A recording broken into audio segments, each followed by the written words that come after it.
하나 포스터는 1985년 영국 사우스햄튼에서 부모 틸리와 트레버 사이에서 태어났습니다. 그녀에게는 사라라는 여동생이 한 명 있었습니다. 2003년 한나는 학업 성적이 뛰어나고 성실한 17살 학생이었습니다. 그녀는 A레벨 과정을 마무리하고 있었으며 대학에서 의학을 공부할 준비를 하고 있었습니다. 한나의 꿈은 언제나 의사가 되는 것이었습니다. 교사들은 그녀를 재능 있고 총명한 학생으로 묘사했으며 마음만 먹으면 어떤 분야에서도 뛰어난 성과를 낼 수 있는 학생이라고 말했습니다.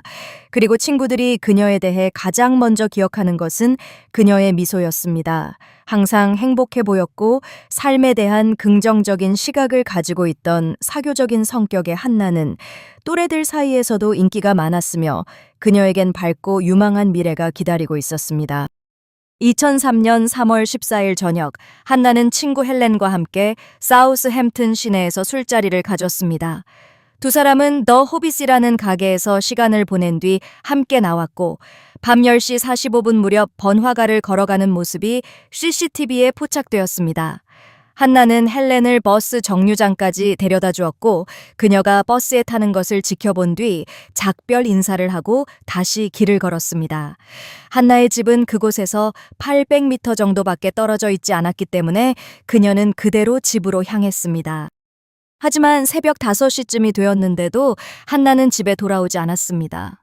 걱정이 되기 시작한 부모는 그녀에게 메시지를 보냈습니다. 한나는 평소 귀가가 늦어지거나 친구 집에서 머물 경우 반드시 부모에게 알리던 아이였습니다.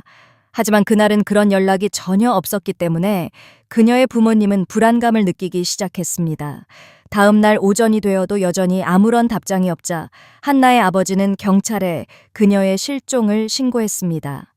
경찰은 이것이 평소 한나답지 않은 행동이라는 점을 중요하게 받아들였고 신속하게 수사에 착수했습니다.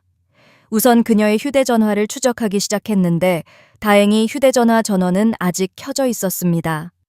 부모가 밤새 계속 전화를 걸고 메시지를 보내는 동안 휴대전화는 여러 기지국 신호를 남겼고 경찰은 이를 통해 한나의 이동 경로를 파악해 나갔습니다.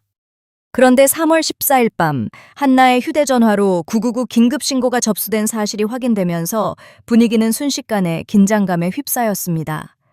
당시 경찰이 전화를 받았지만 상대방의 목소리는 들리지 않았고 통화는 자동 응답 시스템으로 넘어갔습니다. 그러다 결국 아무런 응답도 없이 통화는 종료되었습니다. 더욱 경찰을 불안하게 만든 것은 그녀의 휴대전화가 빠른 속도로 이동하고 있었다는 점이었습니다. 이는 단 하나를 의미했습니다. 그녀가 차량 안에 있다는 것이었습니다. 경찰은 1분도 채 되지 않는 999 통화 녹음을 복원하고 음성을 증폭시켜 분석했습니다. 그 결과 한나는 일반 승용차보다 훨씬 큰 차량 안에 있었던 것으로 보였고 그녀와 함께 있던 사람은 남아시아 억양을 가진 나이 든 남성이었습니다. 그 남성은 한나에게 고개를 숙이라고 명령하고 있었습니다. 경찰은 상황이 매우 심각하다는 사실을 깨달았고 시간이 얼마 남지 않았다고 판단했습니다. 휴대전화 기지국 신호를 추적한 결과 한나의 휴대전화는 토요일 새벽 동안 사우스햄튼과 포츠머스 사이를 이동한 것으로 확인되었습니다. 이후 휴대전화는 어느 순간 움직임을 멈췄고 그 위치는 포츠머스 어딘가로 좁혀졌습니다. 그리고 불과 24시간 뒤 모두가 두려워하던 일이 현실이 되었습니다. 한나의 시신이 알링턴 레인 외곽 숲을 속에서 발견된 것입니다. 그녀는 사형을 당한 뒤 목이 졸려 숨진 상태였습니다. 한나의 시신과 옷에서 수많은 법의학적 증거가 발견되었는데 그녀의 피 묻은 코트에서는 한 아시아계 남성의 DNA가 발견되었습니다. 하지만 그는 당시 국가 DNA 데이터베이스에 등록되어 있지 않았습니다. 이후 기지국 신호를 따라 수사를 이어가던 경찰은 또 다른 중요한 증거를 발견했습니다. 포츠머스의 한 재활용 처리장에서 한나의 가방과 휴대전화가 발견된 것입니다. 경찰은 이제 차량 안에 있었던 의문의 남성을 찾는데 수사력을 집중했습니다. 그들은 CCTV 영상과 한나의 휴대전화 위치 정보를 대조 분석하면서 수사를 진행했고 그 결과 용의 차량을 7대까지 좁힐 수 있었습니다. 이 정보를 바탕으로 경찰은 전국적인 공개 수사를 진행했습니다. 결정적인 제보 덕분에 불과 며칠 뒤 경찰은 마침내 자신들이 찾고 있던 남성의 대략적인 정보를 파악하게 됩니다. 그는 마닌더 팔싱 코흘리라는 이름의 인물로 인도 출신 이민자였으며 당시 사우스햄튼에 거주하고 있었습니다. 아내와 두 자녀가 있었으며 헤이즐우드 푸주에서 샌드위치 배달 운전기사로 일하고 있었습니다. 곧이어 이 사건은 크라임워치를 통해 대중에게 공개되었습니다. 프로그램에서는 사건 당시 상황을 재현한 영상을 공개하며 수상한 벤 차량과 관련된 목격자 제보를 요청했습니다. 방송이 나간 뒤 헤이즐우드 푸주의 한 관리자가 경찰에 연락해 코흘리에 대한 의심을 털어놓았습니다. 그는 코흘리의 배달 동선이 사건 발생 지역과 일치한다고 설명했습니다.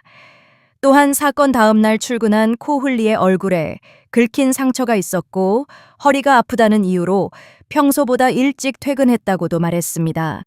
경찰은 즉시 수사에 착수했습니다. 코흘리의 정보를 조회한 결과 역시나 그의 이름이 CCTV에 포착된 문제의 벤 차량 중 하나와 연결되어 있다는 사실이 확인되었습니다. 휴대전화 기지국 기록에 따르면 한나의 휴대전화는 포츠머스 인근 고속도로 구간에서 신호가 포착되었는데 CCTV 영상에서 코흘리의 벤 역시 같은 방향의 도로를 이동하는 모습이 담겨 있었습니다. 또한 그는 한나의 휴대전화 신호가 멈춘 시점과 비슷한 시간에 재활용 센터에도 있었던 것으로 확인되었습니다. 경찰은 그의 벤 차량과 직장을 정밀 수색했습니다. 그 과정에서 차량 내부에서 여성의 머리카락과 함께 혈흔이 묻어있는 금속 막대를 발견했습니다. 또한 차량 뒷좌석에서는 그의 정액으로 확인되는 물질도 검출되었습니다. 그리고 이 모든 증거는 한나의 옷에서 채취된 DNA 증거와 정확히 일치했습니다. 이 시점에서 코흘리는 단순히 의심을 받는 수준을 넘어 사실상 유일한 용의자가 되었습니다. 하지만 3월 18일 경찰 수사는 예상치 못한 난관에 부딪혔습니다. 경찰이 코흘리를 체포하기 위해 그의 집에 도착했을 때 집 안이 텅 비어 있던 것입니다. 사람도 짐도 모두 사라진 상태였습니다. 히드로 공항의 CCTV 영상에 따르면 코흘리는 델리행 비행기에 탑승한 것으로 확인되었습니다. 그는 이미 영국을 떠나 인도 델리로 도주한 뒤였죠. 코흘리의 아내는 경찰에게 그가 위독한 어머니를 만나기 위해 인도로 갔다고 설명했으며 언제 돌아올지는 모른다고 말했습니다. 당시만 해도 경찰은 이것이 앞으로 수년간 이어질 국제수사의 시작이 될 것이라고는 예상하지 못했습니다. 이후 1년이 넘는 시간 동안 사건 수사는 사실상 정체 상태에 빠졌습니다. 인도 경찰은 한나 사건을 우선순위로 다루지 않았고 언론 역시 시간이 지나면서 관심을 거두기 시작했습니다. 한편 영국 경찰은 코흘리의 가족들이 그를 어딘가에 숨겨주고 경제적으로 지원하고 있을 가능성을 의심했습니다. 하지만 이런 추측은 그의 아버지의 발언으로 힘을 잃게 됩니다. 그는 언론 인터뷰에서 만약 아들이 정말 범행을 저질렀다면 반드시 그 대가를 치러야 한다고 말했기 때문입니다. 또한 어떤 상황에서도 아들을 감싸거나 숨겨줄 생각은 없다고 단호하게 밝혔습니다.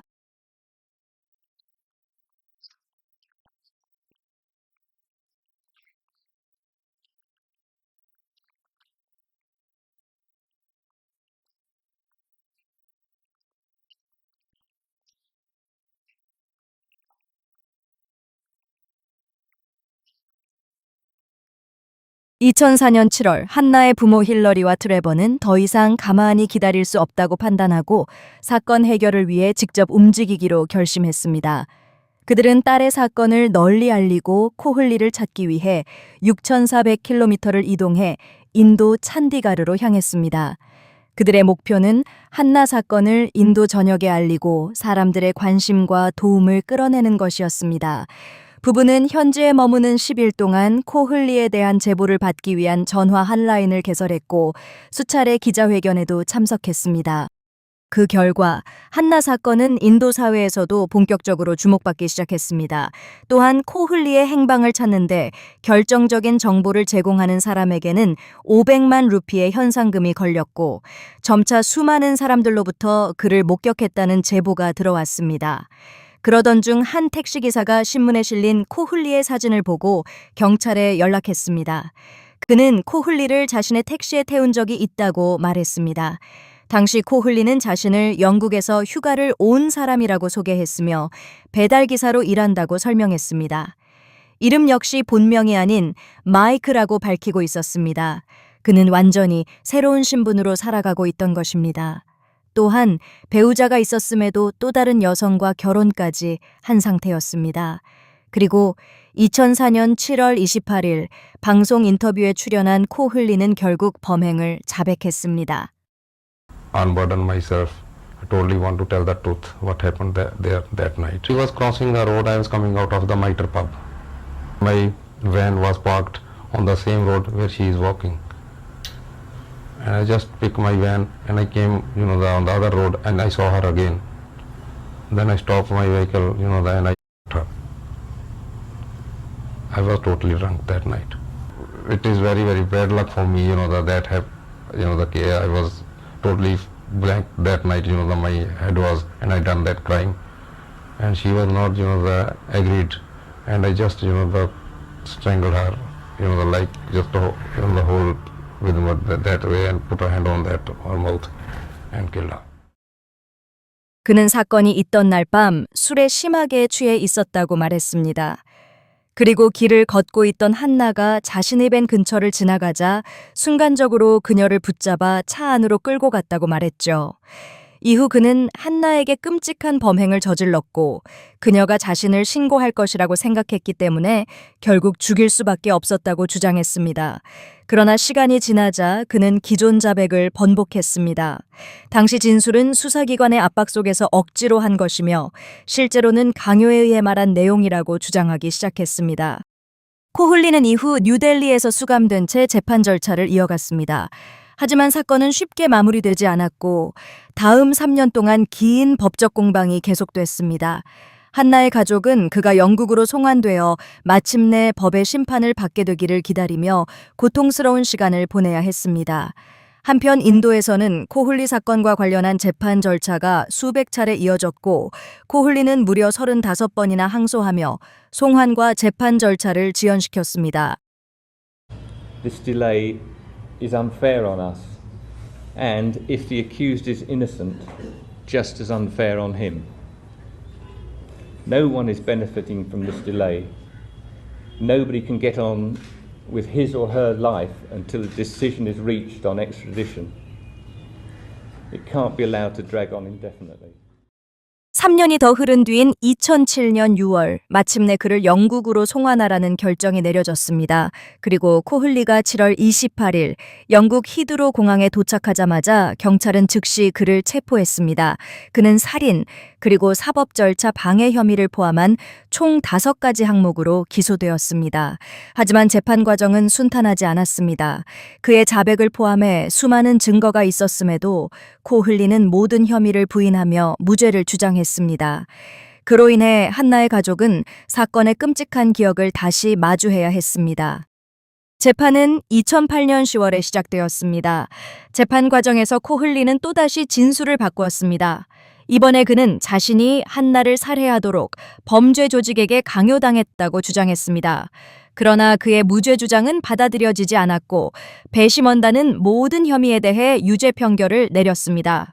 결국 그는 최소 24년 이상 복역해야 하는 종신형을 선고받았습니다. 이 사건은 당시 영국과 인도에서 큰 화제가 되었습니다. 사람들은 영국과 인도 양국 경찰의 끈질긴 수사, 그리고 한나의 가족이 끝까지 포기하지 않고 이어간 싸움 덕분에 마침내 정의가 실현되었다며 다행이라는 반응을 보였습니다. 개인적으로도 코흘리가 너무 늦지 않게 정당한 법의 심판을 받아 다행이라고 생각합니다. 여러분의 생각은 어떠신가요? 여기까지 영상 시청해 주셔서 감사하고 다음 영상도 기대해 주세요.